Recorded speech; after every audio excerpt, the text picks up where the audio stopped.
Programa 16. El fin se acerca. En este programa identificarán las causas de la crisis de Nueva España a principios del siglo XIX. A finales del siglo XVIII, el Imperio Español dominaba extensos territorios en América y aún conservaba Filipinas. Sin embargo, el antiguo esplendor de la corona se desvanecía. Las tres guerras contra Inglaterra, sucedidas entre 1779 y 1808, y la invasión napoleónica aumentaron considerablemente los gastos bélicos. En el comercio, las cosas no marchaban mejor. Las manufacturas españolas no podían competir con las inglesas y holandesas, las cuales las superaban en calidad y precio debido a los métodos de producción implementados a partir de la Revolución Industrial. Algunos comerciantes españoles se limitaban a revender en las colonias las mercancías importadas de otros países europeos. Las guerras y el pobre desarrollo económico de la metrópoli hicieron que la corona aumentara los impuestos en sus colonias y se endeudara para obtener recursos. El rey Carlos IV solicitó préstamos forzosos a las corporaciones novohispanas, pidió un peso a todos los habitantes y dispuso de los fondos de las cajas de ahorro de algunos pueblos de indios. Estas medidas provocaron el malestar de la población. La Nueva España inició el siglo XIX con una crisis política, como su nombre lo indica. Una crisis es un momento en el que se convergen una serie de factores que impactan a la sociedad de manera diferenciada. Factores internos, había muchos. Las reformas borbónicas afectaron los intereses de grupos establecidos, las corporaciones, por ejemplo el Consulado de Comerciantes de la Ciudad de México, la Iglesia, especialmente con la expulsión de los jesuitas en 1767, creó tensiones latentes que permanecieron desde esa época en los años siguientes. Asimismo, los mineros enfrentaban una situación económica complicada por la falta de recursos para invertir en las actividades productivas, entre otros.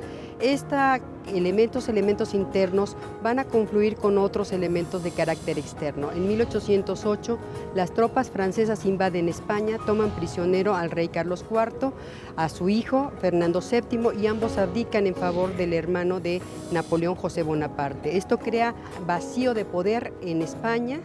Se discute en quién recae la autoridad en ausencia del rey, no se reconoce la autoridad del hermano de Napoleón y por lo tanto se realizan dos movimientos. Uno de ellos es armar a España para expulsar al invasor, el otro es llamar a las Cortes para buscar a una autoridad que legitime el poder. En la Nueva España, lo que va a provocar en ese sentido es el enfrentamiento entre la audiencia y el ayuntamiento por el control del poder, y va a llevar al derrocamiento, al golpe de Estado con la deposición del virrey Iturrigaray.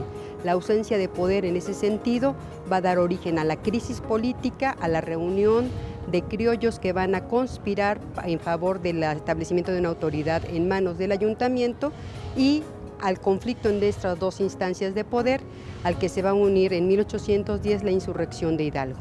Para aumentar sus ingresos, la corona empleó varios métodos. Por ejemplo, se dejó de arrendar a particulares el cobro de impuestos como la alcabala y el del pulque, que pasaron a ser administrados por la Real Hacienda.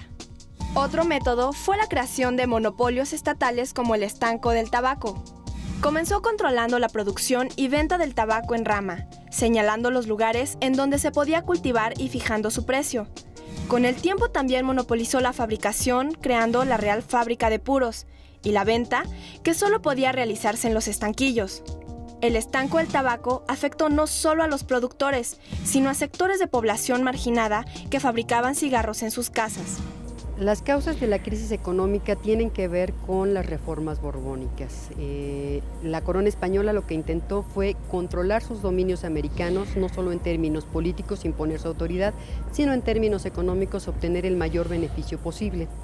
Para hacer esto tuvo que establecer una serie de medidas de carácter económico, una reforma fiscal que implicó la implementación de nuevos impuestos sobre los naipes, la sal, el papel sellado, pero además de esto la creación de estancos o monopolios de la corona que permitían, por un lado, que la corona obtuviera mayores ingresos sobre ciertas actividades que le eran muy importantes y que le reportaban el mayor beneficio. Esto permitió que la corona recuperara millones de pesos en plata de la época muy importantes que servían para pagar todos los gastos de administración de la burocracia en España. ¿Qué significó para la Nueva España? La extracción de recursos económicos que no se invertían en las actividades productivas generaban, por supuesto, desempleo, lo que hoy conocemos como desempleo, al mismo tiempo que los grupos económicamente más importantes estaban descontentos porque no podían hacer uso de estos recursos. A esto se unió que la corona española se enfrascó en guerras con España, con Inglaterra y Francia, y requería muchos recursos, por lo que constantemente pedía dinero prestado a la población, españoles, a las corporaciones, la iglesia o los comerciantes, pero también a los indígenas, que servían para financiar las guerras, pero que descapitalizaban a la Nueva España. Esta crisis económica va a originar como consecuencia que México, en el siglo XIX, deba una gran cantidad de recursos, empiece su vida independiente con una deuda interna que va a cargar a lo largo del siglo XIX y que va a tardar bastante tiempo en pagar. Durante el siglo XVIII, los pueblos de indios conservaron su sistema comunal de propiedad de la tierra, heredado de la época prehispánica. Sin embargo, el crecimiento de la población y el incremento en el número de haciendas aumentó la demanda de tierras, afectando principalmente a las de las comunidades indígenas. Las reformas borbónicas impulsaron el arrendamiento de las tierras comunales con el objetivo de aumentar la producción agrícola. También promovieron el reparto individual para restar poder a la propiedad comunal. Cuando los pueblos perdían sus tierras, la comunidad se desintegraba y algunos de sus miembros formaron parte de los indios vagos de las ciudades.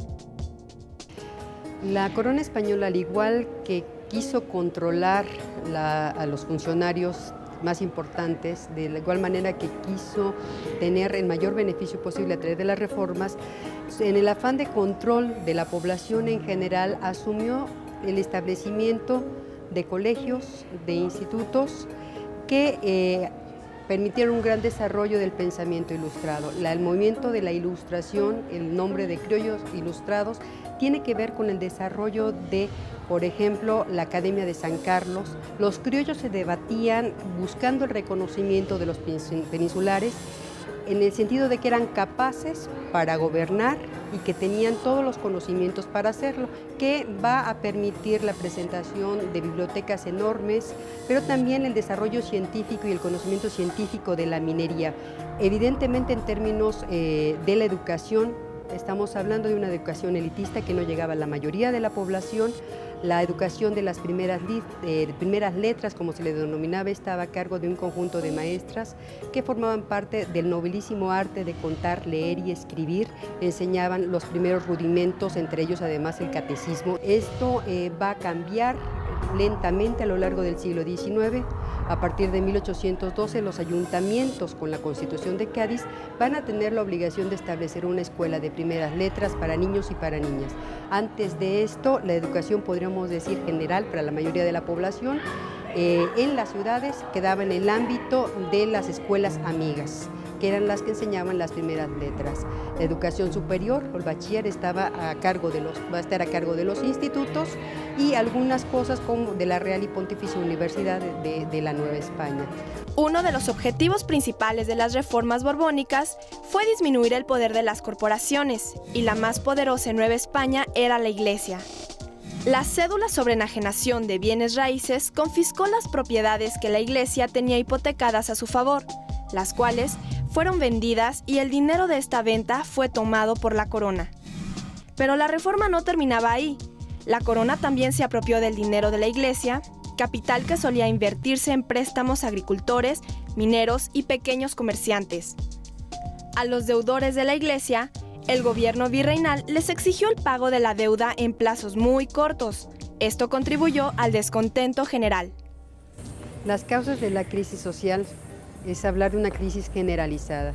Los distintos sectores o estratos sociales que integraban a la sociedad novohispana tenían una serie de agravios acumulados que de distinta manera van a expresar y van a explotar a partir de 1810. Las élites novohispanas se sentían atacadas, desplazadas por los funcionarios reales, por la corona española, porque ellos se sentían capaces de gobernarse a sí mismos y además con el derecho, por el conocimiento y por radicar en la Nueva España, de gobernar el territorio, sobre todo porque habían demostrado ser leales a la corona española, prestando cada vez que ésta necesitaba, donando recursos para que financiara la metrópoli sus guerras. Por otro lado, los religiosos se enfrentaban entre el clero regular y el clero secular. Entre ellos mismos, el clero secular había sido beneficiado por la política del monarca, y las órdenes, en particular los jesuitas, habían sido expulsados y había creado una serie de movimientos.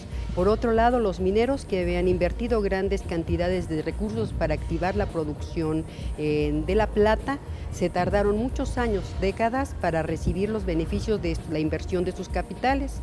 Además, la falta de recursos había ocasionado que no se establecieran nuevos trabajos y por lo tanto va a haber una crisis económica que afecta a todos, en particular a los que menos tienen, y va a enfrentarse a una crisis económica muy fuerte que va a explicar que en distintos lugares la población se levante, sobre todo cuando van a encontrar la inspiración que va a acompañar el grito de Hidalgo en 1810, llevando a esto a lo que va a ser la revolución que va a culminar eventualmente en la independencia. Habrá que decir que en 1808 el movimiento que se empieza a dar es un movimiento encabezado por los criollos en favor de la autonomía, no de la independencia. Hidalgo, cuando da el grito, es porque la conspiración, la tercera o cuarta conspiración que es descubierta, va a dar el grito para defender la causa de los criollos en favor de la autonomía, y va a ir a la voz de viva Fernando VII, el monarca que está en cautiverio, no en favor de la independencia. La pérdida de espacios políticos y las limitaciones económicas de los criollos creó un ambiente de inconformidad que por diversos factores desembocó en el inicio del proceso de independencia.